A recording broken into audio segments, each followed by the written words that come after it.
नमस्कार, मैं हूं अंजलि इस्टवाल और हमारे इस खास कार्यक्रम में आपका स्वागत है। हम इसमें आपको बताते हैं कि क्या सच है, क्या झूठ है और कौन सी अफवाहों से आप बचें। आज आपके लिए जो हम खबर लेकर आए हैं, दरअसल वो आरटी-पीसीआर टेस्ट से जुड़ी हुई है, जो कि गोल्ड स्टैंडर्ड टेस्ट माना जाता है, यानी कि सबसे अच्छा टेस्ट है इस वक्त कोविड-19 के लिए। तो दरअसल आईसीएमआर ने मई के महीने में ही 4,500 का जो प्राइस कैप लगाया हुआ था उसे हटा दिया था और कहा था कि आरटी-पीसीआर टेस्ट की कीमतों को राज्य खुद तय करें। वो बात करें प्राइवेट लैब से और उसके बाद ऐसी एक कीमत तय करें जिससे दोनों का फायदा हो और किसी का भी नुकसान ना हो। और इस सब के बाद अब हम आपको दिखाने की कोशिश करते हैं कि किस तरीके से अलग अलग राज्यों ने अलग अलग टेस्ट की कीमतें रखी हैं। दरअसल हरियाणा में अब इसको लेकर सवाल उठने लगे हैं कि ये कीमत इतनी कम क्यों की जा रही है। दिल्ली में आप देख सकते हैं 2400 रुपए का ये टेस्ट है, वहीं उत्तर प्रदेश में इसकी कीमत 1600 तय की गई है। महाराष्ट्र में इसकी कीमत 1200 से 2000 तक हो सकती है। अगर आप सरकारी स्कीम के अंडर जाते हैं तो आपको सस्ते में मिलता है। हरियाणा में 1200 रुपए कर दी गई है और ये करीब 3-4 दिन पहले ही 1600 से 1200 किया गया है। पश्चिम बंगाल की कीमत भी आप देख सकते हैं और वहीं सबसे महंगा ये केरल में है 2750 रुपए। लेकिन क्या इतनी कम कीमत जो कि हम हरियाणा में देख रहे हैं, जो कि 1200 रुपए कर दी गई है, उसका कोई नुकसान हो रहा है न सिर्फ पैथोलॉजिस्ट को बल्कि हम लोगों को भी जो टेस्ट कराने जा रहे हैं। इस पर चर्चा करने के लिए डॉक्टर जी.आर. गुप्ता हमारे साथ जुड़ गए हैं, जो कि प्रेसिडेंट हैं association of practising pathologist Haryana के। डॉक्टर साहब, हमसे बात करने के लिए शुक्रिया आपका। डॉक्टर गुप्ता, आप लोगों ने चिट्ठी भी लिखी है और आप लोगों का कहना है कि यह अलोकतांत्रिक फैसला है। आप क्यों मानते हैं कि 1200 की जो कीमत है वो सही नहीं है? देखिए, पहले तो इसके लिए हमसे कोई सरकार ने मशवरा नहीं किया। अगर वो लेब एसोसिएशन के साथ बात करे और जानने की कोशिश करे कि हमें एक्चुअल क्या कॉस्ट आ रही है, तो हम उन्हें बैठ के समझा सकते हैं। वो प्रोसेस इन्होंने नहीं किया। इन्होंने गुड़गांव की 2-3 बड़ी लेबों से बात करके और उन्होंने जो रेट दिए ये उन्होंने पूरे हरियाणा राज्य के ऊपर इन्होंने अप्लाई कर दिए। हम संडे को हेल्थ मिनिस्टर विज साहब से मिले थे। उन्होंने हमें बड़े टाइम दिया, बड़े ध्यान से उन्हें सुना और हमें आश्वासन दिया कि इसके रेट के बारे में हम जरूर विचार करेंगे और रिवाइज करने की कोशिश करेंगे।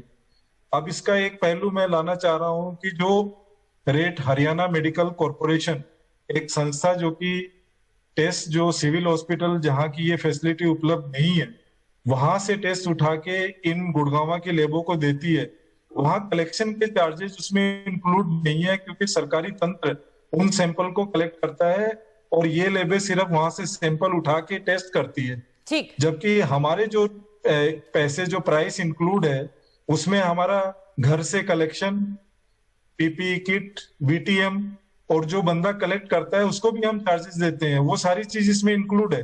ठीक, तो आपका खर्चा पूरा नहीं हो पाता, आपका ये मानना है। लेकिन अगर ये रेट्स जारी रहते हैं तो इससे क्या आरटी-पीसीआर टेस्ट जितने किए जा रहे हैं उसमें कमी आ सकती है? आप लोग क्या कम करेंगे क्योंकि आपको नुकसान हो रहा है? जब वायबिलिटी नहीं रहेगी, जब ये लगेगा कि हमें पॉकेट से लगा के करना पड़ रहा है, तो कितने दिन कोई करेगा? तो सबने ये डिसाइड किया कि हम चाहे बंद कर दें। लेकिन हेल्थ मिनिस्टर साहब ने हमें आश्वासन दिया, उन्होंने हमें बड़े ध्यान से सुना, तो इसलिए अब हम कर रहे हैं और वेट कर रहे हैं उनका कि वो 2-3 दिन में जरूर इस फैसले को रिवाइज करेंगे। और हम कोई ज्यादा टेस्ट की रेट की भी बात नहीं कर रहे। अगर आज हम बात करते हैं चंडीगढ़ में, तो वहां रेट 2000 रुपए है, दिल्ली में 2400 रुपए है। हम बोल रहे हैं जो 1600 रुपए थे आप उसी पे ले आइए, क्योंकि इस महामारी में हम भी नहीं चाहते कि कोई बहुत ज्यादा प्रॉफिट हमारा बनाने का एम हो, लेकिन एटलीस्ट लैब की वायबिलिटी तो निकले। जी, हमसे बात करने के लिए शुक्रिया डॉक्टर गुप्ता आपका। तो सरकार के पास पूरा हक है कि गरीब बीपीएल लोगों के लिए इस टेस्ट को जितना सस्ता कर सके या मुफ्त कर सके वो करे, लेकिन क्या अमीर भी इस टेस्ट की सब्सिडाइज्ड कीमत देते रहेंगे, ये सवाल जरूर है। खैर, अब बात करते हैं हमारे देश की, जहां पर इस वक्त 8 राज्यों में ही सबसे ज्यादा मौतें हो रही हैं। कोविड-19 की मौत के आंकड़ों को अगर आप देखें तो हमारी स्वास्थ्य मंत्रालय का कहना है कि 8 राज्यों के 25 जिलों में सबसे ज्यादा मौत हो रही है। करीब आधी मौतें यहीं हो रही हैं और इन 25 जिलों में से 15 जिले सिर्फ महाराष्ट्र में हैं। मौतों का आंकड़ा जो है उसका बड़ा हिस्सा जिन राज्यों से आ रहा है वो है महाराष्ट्र, कर्नाटक, पश्चिम बंगाल, गुजरात, तमिलनाडु, पंजाब, उत्तर प्रदेश और आंध्र प्रदेश। तो ये जो राज्य हैं, ये 48% मौतें हमारे देश की इनका कुल बन रहा है। और इस पर चर्चा करने के लिए और दूसरी बातों पर चर्चा करने के लिए हमारे साथ अब जुड़ेंगे डॉक्टर रामानंद लक्ष्मी नारायणन। लेकिन उससे पहले सुन लेते हैं सरकार ने क्या कहा है। देश में 25 जिले ऐसे हैं जहां कुल कोविड की मृत्युओं का 48% मृत्यु केवल इन 25 जिलों में है। 48% of total Covid deaths are concentrated in 25 districts of the country, and these 25 districts are in 8 states. जिन 25 जिलों में 48% मृत्यु कंसंट्रेटेड है, उनमें से 15 जिले महाराष्ट्र के हैं। तो हमारे साथ हैं director and senior fellow the centre for disease dynamics, economics and policy, doctor Ramanand Lakshmi Narayanan. हमसे बात करने के लिए शुक्रिया आपका डॉक्टर लक्ष्मी नारायणन। सबसे पहले तो यही जानना चाहेंगे कि आपकी स्टडी भी थी जो ये कह रही थी कि 8% लोग ही हैं जो कि 2/3 मामलों के लिए उसको फैलाने के लिए जिम्मेदार हैं। तो क्या हमारे देश में कुछ इलाकों, कुछ रीजन्स, कुछ जिलों में ही सबसे ज्यादा फैल रहा है और वही हमारी कर्व को ऊपर ले जा रहा है? नहीं, देखिए ऐसी बात नहीं है। तो एक पॉपुलेशन में अगर 100 लोगों का कोविड पॉजिटिव है तो उनमें से 70% किसी को कोविड फैलाएंगे नहीं और सिर्फ 30% ट्रांसमिशन करेंगे। इसी को हम सुपर स्प्रेडिंग बोलते हैं। मगर ये अलग चीज है, और जो जिसके बारे में आप बात कर रहे हैं जिसमें 48% बहुत सिर्फ 25 इलाकों में है, ये तो नॉर्मल प्रोग्रेशन है डिजीज का। जब कुछ जिलों में ऐसे अभी फैल रहा है, मगर अगले महीने आप देखेंगे कि ये जो टॉप डिस्ट्रिक्ट्स है ये अलग होंगे और पिछले महीने होते ये अलग होंगे। तो ये सब इंडिकेशन है कि अब डिजीज कहाँ फैल रहा है, ये अलग है और स्प्रेडिंग अलग है। तो ये एक तरीके का सिक्लिकल है कि कहीं पर पीक करेगा, फिर उसके बाद कहीं और किसी और वक्त पर करेगा। तो ये जो जिले हैं जो हम बार बार कहते रहते कि इन राज्यों से ही सबसे ज्यादा मामले आ रहे हैं, इनके जिले बदलते जाएंगे। बिल्कुल ऐसे ही हो रहा है। लेकिन क्या इन राज्यों में जो खासतौर पे महाराष्ट्र जैसे हो गया, वहां का मौत का आंकड़ा बहुत ज्यादा है? अगर आप दूसरे राज्यों के मुकाबले देखें, महाराष्ट्र का बहुत ज्यादा है, जबकि तमिलनाडु वगैरह जो कि सेकंड नंबर पर आते हैं वो उससे कहीं ज्यादा कम है। तो इससे इन आंकड़ों से कहीं ना कहीं वहां की हेल्थ केयर सिस्टम पर सवाल उठते हैं। हाँ, देखिए जहाँ हेल्थ केयर सिस्टम बहुत अच्छा है, बहुत मजबूत है, वहीं पे ज्यादा टेस्टिंग कर रहे हैं, और जहाँ ज्यादा टेस्टिंग कर रहे हैं वहीं तो ज्यादा कोविड मौत भी होंगे। और आप देखिए कि जहाँ टेस्टिंग नहीं हो रहा है वहां दिखता है कि कोविड मौत नहीं हो रहा है, मगर ऐसी बात नहीं है। सिर्फ ये बात है कि उन जगह में जो एक्सेस मोर्टेलिटी है वो कोविड के जुड़े हुए नहीं है। मतलब वो ऑफिशियल स्टेटिस्टिक्स में लिखा है कि ये किसी और चीज की वजह से इसकी मृत्यु हो गई। और केरल, तमिलनाडु, कर्नाटका, आंध्र प्रदेश, महाराष्ट्र में जहां भी हेल्थ सिस्टम बहुत मजबूत है वहीं पे आप देखेंगे कि कोविड मौत बहुत ज्यादा है, और ये टेस्टिंग की वजह से। तो कोविड की जो मृत्यु है, जो कोविड डेथ्स होती हैं, उसकी अंडर रिपोर्टिंग हो जाती है कुछ राज्यों में जहां हेल्थ केयर सिस्टम और सरकारी तंत्र कमजोर हो। हाँ, जहां कमजोर है तो आप कोविड केसेस भी बहुत कम दिखेगा वहां पे।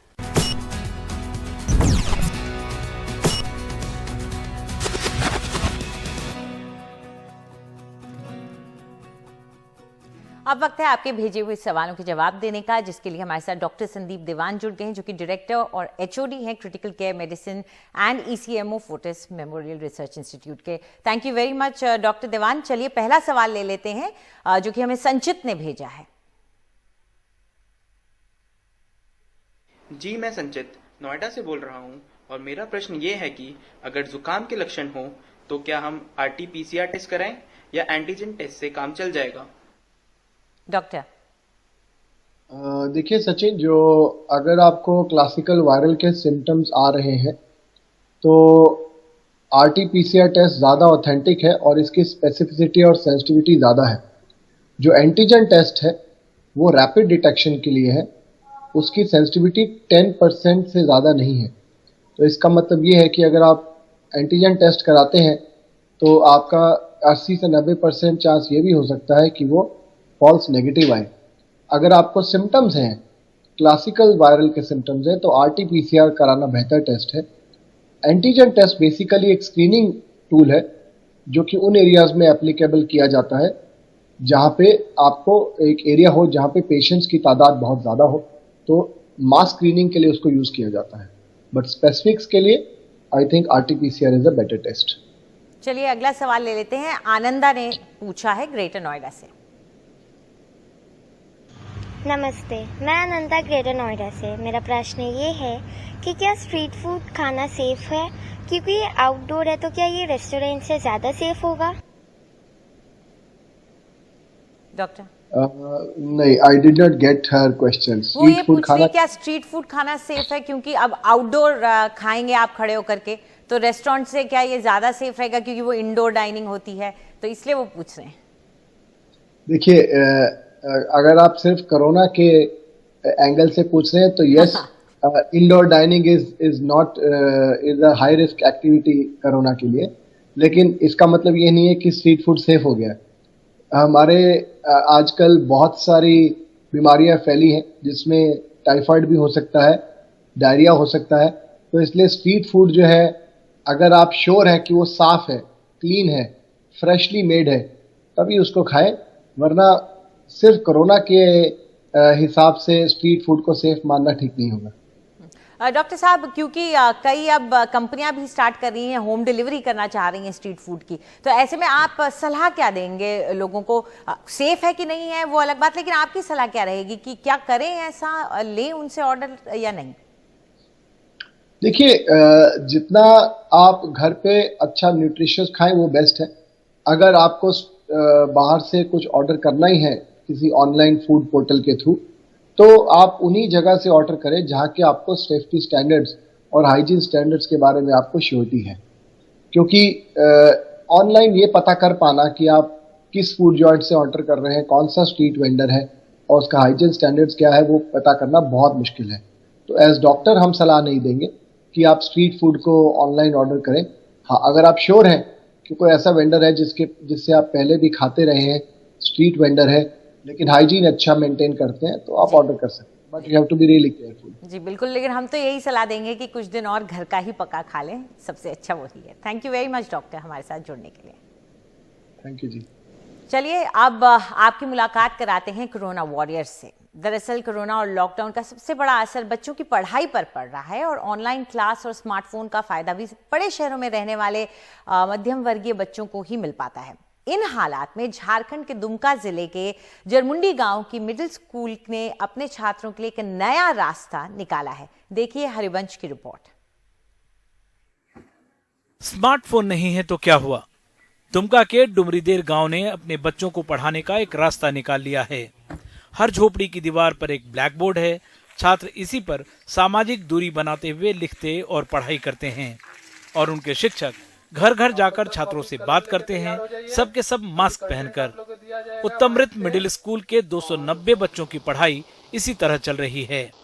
लॉकडाउन है इसलिए हम लोग यहाँ पढ़ते हैं। आप लोग जानते हैं कि इस दुनिया में कोरोना वायरस फैल गया है, इसलिए गांव वालों ने हम लोग का बोर्ड बना दिया है, यहीं पर हम लोग पढ़ते हैं। जो नहीं समझते हैं तो हम लोग का टीचर बता देता है और हम लोग यहीं पर लिखते हैं। हम सभी जानते हैं कि पूरे विश्व में अभी कोरोना काल में लॉकडाउन की स्थिति है और सबसे अधिक यदि किसी पर प्रभाव पड़ा है, हम उस गांव में खड़े हैं जो कि सुदूरवर्ती आदिवासी बहुल ये गांव है। और यहाँ सबसे बड़ी बात यह है कि बच्चे के पास स्मार्ट मोबाइल नहीं है। तो हमने शिक्षा आपके द्वार कार्यक्रम को इसलिए भी चला के रखा है ताकि बच्चे अपने द्वार पर ही पढ़ाई कर सके। ग्रामीण भारत अपनी समस्याओं के बीच रास्ता कैसे निकालता है, उसकी ये दमकती हुई मिसाल है। स्मार्टफोन नहीं है तो कोई बात नहीं, पढ़ाई नहीं रुकेगी। झारखंड के दुमका से हरिवंश की रिपोर्ट, एनडीटीवी इंडिया। और जाने से पहले आपको एक आंकड़ा दिखाते हुए जाते हैं। आज हम मौत की बात कर रहे थे कोविड की वजह से, तो अगर आप देखेंगे तो जो राज्य टॉप 5 में आ रहे हैं मौत के आंकड़ों के हिसाब से, उसमें वो इंडिया के एवरेज से बहुत ऊपर है। ये मृत्यु दर का आंकड़ा हम आपको दिखा रहे हैं, जिसमें पंजाब का सबसे ऊपर है, उसके बाद महाराष्ट्र, गुजरात, पश्चिम बंगाल, दिल्ली। और अगर आप भारत का देखिए तो इन सब का जो आंकड़ा है वो भारत के आंकड़े से ऊपर है। तो इन राज्यों को मौत पर काबू पाना होगा, क्योंकि नंबर चाहे बढ़ जाएं लेकिन मौत नहीं ज्यादा होनी चाहिए। और यही बात हम कहते आ रहे हैं कि भारत में मौत इतनी ज्यादा नहीं हो रही है, तो इसलिए इस पर काबू रखना बहुत जरूरी है इन राज्यों के लिए। फिलहाल हमारे इस शो में इतना ही। जाते जाते एक बार फिर से आपको याद दिला रहे हैं कि मास्क पहनना ना भूलें, अपनी दूरी बनाए रखें और हाथ साफ करते रहें। नमस्कार।